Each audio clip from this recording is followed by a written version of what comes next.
And then I also have a letter from a Library of Congress, which is really interesting, I feel, and helps us understand this.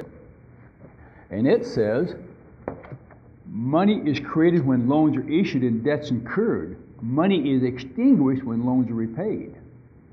So when I repay a loan, that money is destroyed and does not exist again until somebody else borrows the money.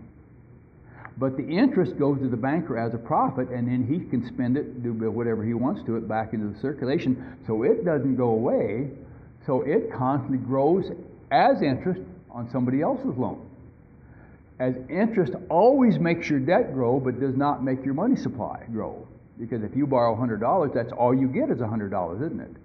But when you pay the interest, you have to, we'll say 10%, then you have to pay 110 back, don't you? So now your debt to the bank has grown, but your money supply to pay it back with is not growing. And that's, of course, what we're seeing today. And now I want to go through this a little bit because I also want to explain to you. Oh, I looked in my wrong pocket. I want to show you because you hear a lot of people talk about gold, and especially nowadays, is hey, the dollar's going to fail, you want to buy gold. So I want to show you how at one time we did have money in this system that did not go into circulation as debt. And of course, that people don't understand the real principle of gold. The reason gold and silver would work, or did work for money, and it don't actually work in the long run because there's not a big enough supply to actually make a good medium exchange.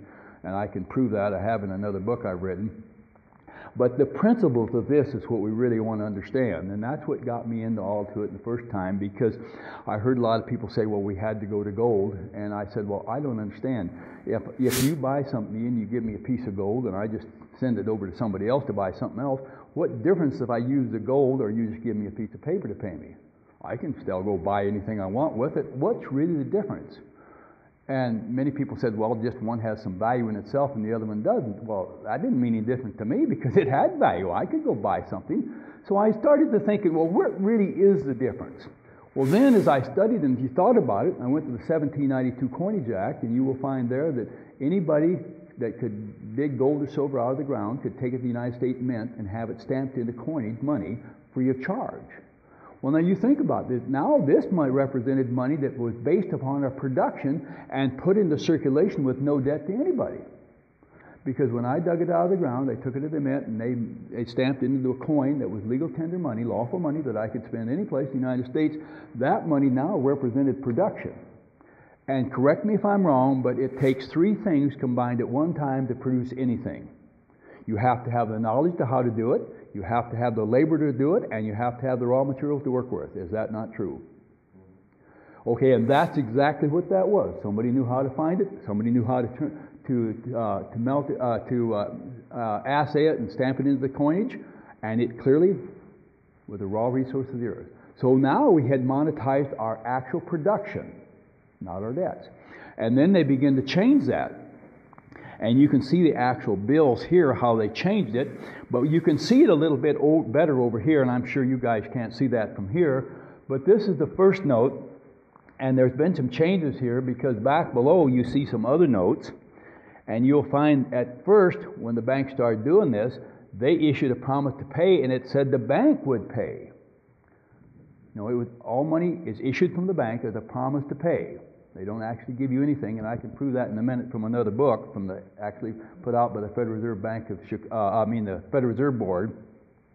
So we started out, the Federal Reserve Bank of Minnesota will pay to the bearer $1, and that was your currency. Well, then it got changed, and then it says the Federal Reserve note, the United States of America will pay to the bearer on demand $10. So now you owe the bank, but the United States government is promising the bank that they will back up the bank and pay you. And that's not true, of course, anymore. But then this note here says redeemable in gold on demand, the United States Treasury or in gold or lawful money at any Federal Reserve Bank. Then down here they changed it and said this note is legal tender for all debts, public and private, and redeemable in lawful money. But they won't explain to us what lawful money is anymore. And at the United States Treasury or any Federal Reserve Bank. Now this, both of these says we'll pay to the bearer on demand. Now this here says the exact same thing, but it's 3 lines instead of 4 in lots finer print, but it still says we'll pay to the bearer on demand.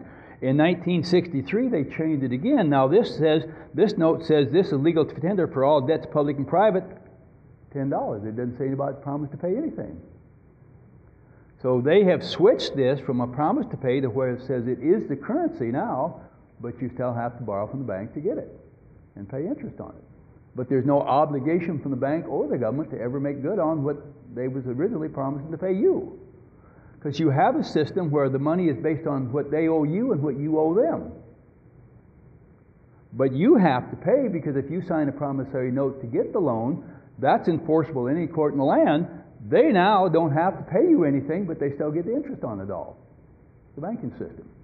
And of course you see this today, because how else could a nation that's done nothing but produce wealth for 250 years get over $57 trillion in debt? I mean, if you made 100 widgets today, could you end up owing for 1,000 widgets in the end of a couple of years? I mean, weigh 10 times or 100 times more than you ever produced when you was the one that was producing the wealth in the first place, the widgets in the first place. And I want to show you a couple other things here. I'm just going to set this down.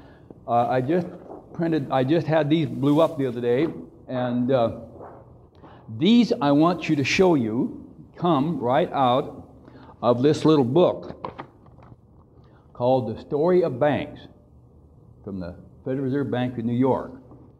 And I want to start with this one. And you might, I'm pretty sure that you probably can almost read that from back there, can't you?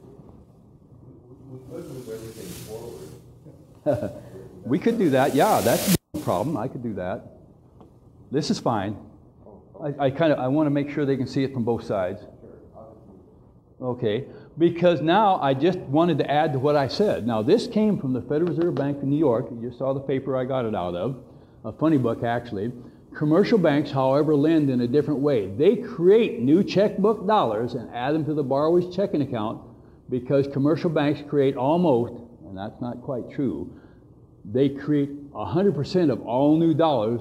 They play a special role in our financial system, because there is no money till you borrow it from a bank.